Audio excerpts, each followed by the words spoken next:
Okay, let's take a quick tour of these tools around here. So this is the arrow thing, which is it's for selecting things, and this is just pretty normal. You'll see this on most things. It's the arrow tool. Um, this tool here is a little bit of an annoyance. so uh, there's oftentimes when you're going to want to cut a scene and then integrate it into a timeline later on. And you're going to want to be able to edit that later on. So the default is to take a sequence. Now let me just zoom out a little bit. This right here is a sequence that I cut before. So here's the sequence right here. It is 4 shots in it or whatever, five, 1, 2, 3, 4, 5. Yeah, there's some shots in it. Anyway, the default is to treat this as a combination rendered piece of video. So if I hit paste in there, it's going to treat that all as one shot with one piece of audio. So if you had 50 video tracks and 50 audio tracks, it renders it all down to one audio track and one video track. So for 99% of the circumstances, you are going to want to deselect that, not go by the default, but deselect that so that when you are putting stuff into your timeline, it becomes these individual things which you can then cut as you please, as opposed to treating it as a single piece of video, which is then uneditable and big pain in the butt. All right. Next thing is this magnet. So the magnet, see, like, okay, let's zoom in here. You're going to see that we have all these little edit points here, right? So with the magnet tool, it's going to do is as you're moving something over, it's going to want to lock to one of those edit points, either there as the nose or the head or the tail of either, whatever. It's not going to want to drop in the center so much. It's going to want to drop at one of those other things. If you have this deselected, then when you go over, it's not tracking with me. Hold on, let me zoom out and zoom back in again. Then when I drag it over, it's not going to lock to any of those things. It drops exactly wherever I want, which is a plus or a minus. Yeah. So so let's go ahead and keep that back on. This one. So this is linked selection. So right now we have this. I'm going to mute this real quick. This audio is connected to this video. If I were to say linked, and when I grab one of them, it's going to grab both those things. If I have that deselected, then when I grab one, it's not going to grab the other. Okay. This is adding markers. See, this marker was added up here. This is your timeline settings. We'll get into that some other time. All right, over here we have track selection. This is pretty cool. So if you are in the middle of something and you want to move everything over, you could say, all right, so I could either have the select everything going forward or everything going before it. So let's go forward. So let's say I hit here, everything there is selected, so I can go ahead and move it wherever I want to, and it's yeah. This usually has this is usually showing this, the ripple edit. The ripple edit is if you were to drag a thing, I'm going to go ahead and zoom in there. So notice how the arrow, when I drop it in there, it has a line and it has an arrow facing in one direction. That's saying I'm going to get rid of the tail of this shot. Everything's going to move over to accommodate it. I could do the other way. I could get rid of the head of this shot. Everything moves over to accommodate.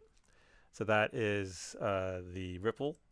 And then there's also rolling edit, which it takes the start point and end point, and it gets rid of the tail of one shot while adding to the head of the other shot. All right.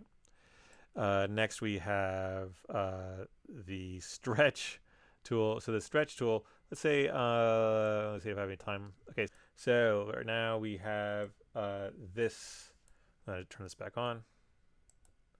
We have this slow motion shot of the TV set falling down.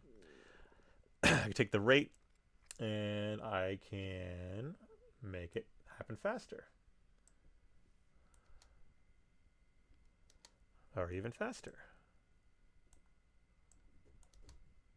So basically it takes the whole video and it changes it to whatever length you have. So if I wanted to make this, 5 hours long of a TV set falling down, it would make it 5 hours long. All right. Next we have the remix tool. Remix tool is kind of fun, kind of stupid. Just gonna, before I get the remix tool, let me actually no, this is fine. I'm gonna try this. So the remix tool, what it does is it takes a piece of music,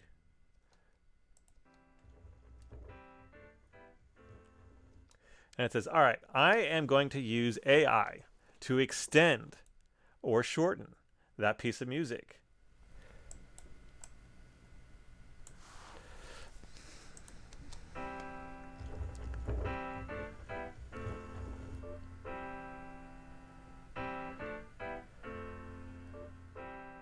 So obviously the AI is not as intelligent as I hope you are when cutting music. But let's give you another example of how it could go really bad, because this is kind of fun. All right. So what I want to do, I want to do rolling edit, and I want to extend this out to its full length. This right here is so you can see everything.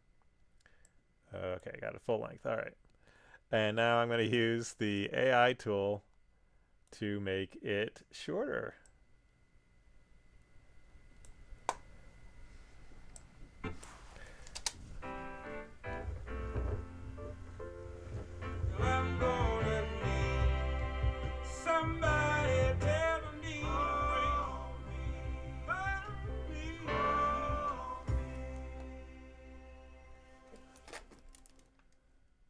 All right. So yeah, that was kind of messed up. Actually, I'm sorry. Let me. I'm gonna need somebody tell me.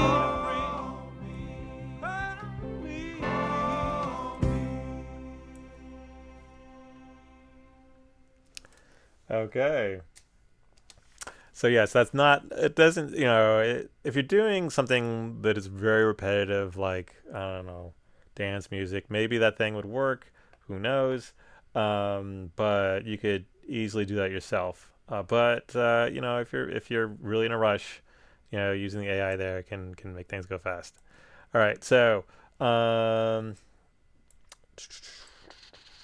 to the other tools here. So we have here the razor tool. The razor tool is an add edit tool. So basically what you're doing is you find some place on here, you hit slice, and what's happening is you're taking this one clip and splitting it into two. So now when I take this and grab it over, I'm just grabbing this one bit, not the whole thing.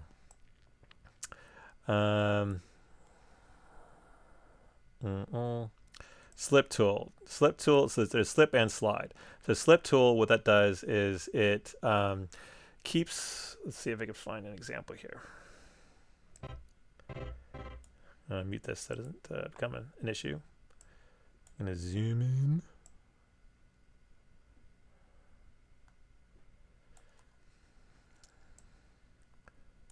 I'll turn off this video so I can see what I'm talking about. All right. So the slip tool, what it does is it retains the start and end points. Sorry, it retains the end point of this shot here, and the start point of this, and it changes where this thing starts and stops. So if I were to drag this way, I would see that I start my video a little later, so the VCR is a little further away. I'm actually going to extend the shot, so you know what, maybe not. I'll try it the other way. I'll start later on in the video.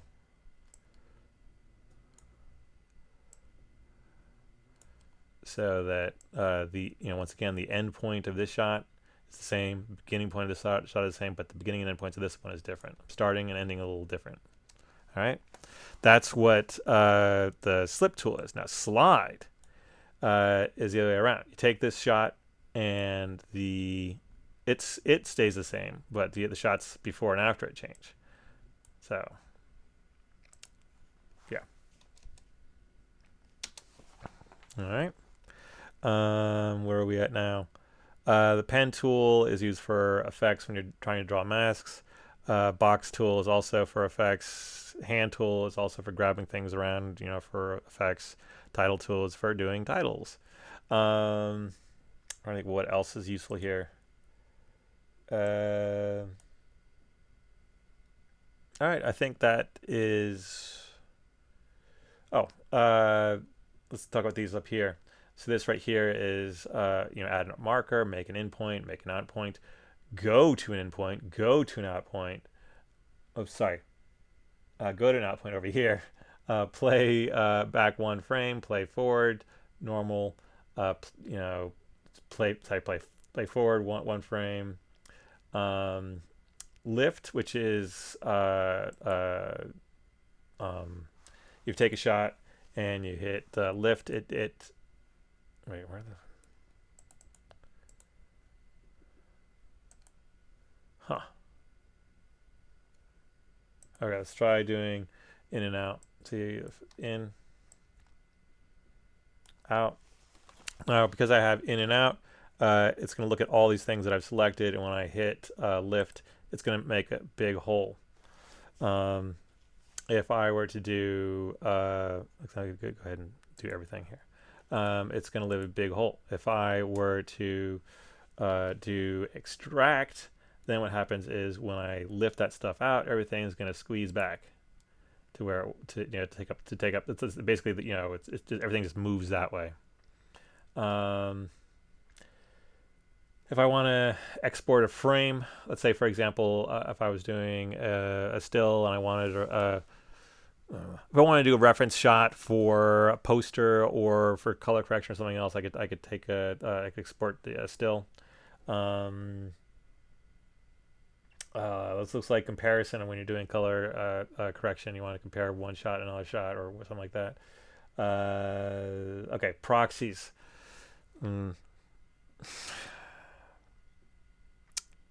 Proxies. Okay, so what a proxy is sometimes you don't have the right footage, but you have a sample piece of footage, and you're going to replace that shot. By putting in a proxy thing, you can automatically replace it later on. To say, when you go back in and say, replace this proxy, it puts that in the same exact spot. Every place in your timeline where you're using that proxy, it replaces it. So this concept is for, let's say you're doing let's say a low resolution version of something, or you have a drawing that is going to be a video later on, that kind of stuff. Yeah. So let's get back to here. So this right here is for locking tracks.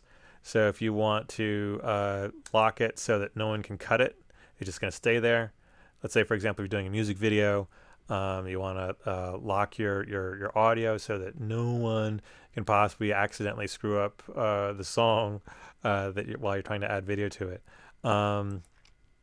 This over here we talked about before. This is sync lock, where if you had things that were sunk up. Let's see undo this real quick. I'll see. So now if I were to grab this and move it over, anything that was in sync with it before would go with it. But if that's not a good example.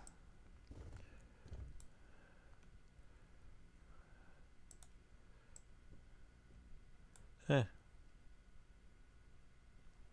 maybe because, yeah, I don't know.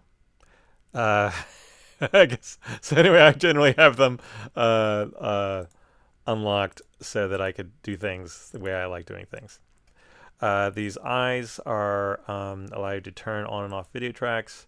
Um, when you have video tracks stacked on top of each other, whatever's on top is going to be seen. It's like thinking of it as like uh, panes of glass. So if you have a key that let's say, for example, if this somehow we had a special effect that made all the white invisible, say this black would show up, and the white would just be empty and reveal whatever's below it. So let's say if you had this shot over here, we would see.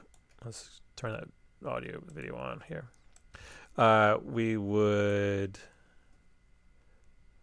We would see this on top of this here. We see the street right here, but white would be see-through. That's how these tracks work. All right. Then here we have mute, which means you can't hear the sound. Solo, which means you only hear that one. And record audio, which means that if you're doing ADR or something like that, you press here, and then you can start recording dialogue into this space here, narration or whatever else.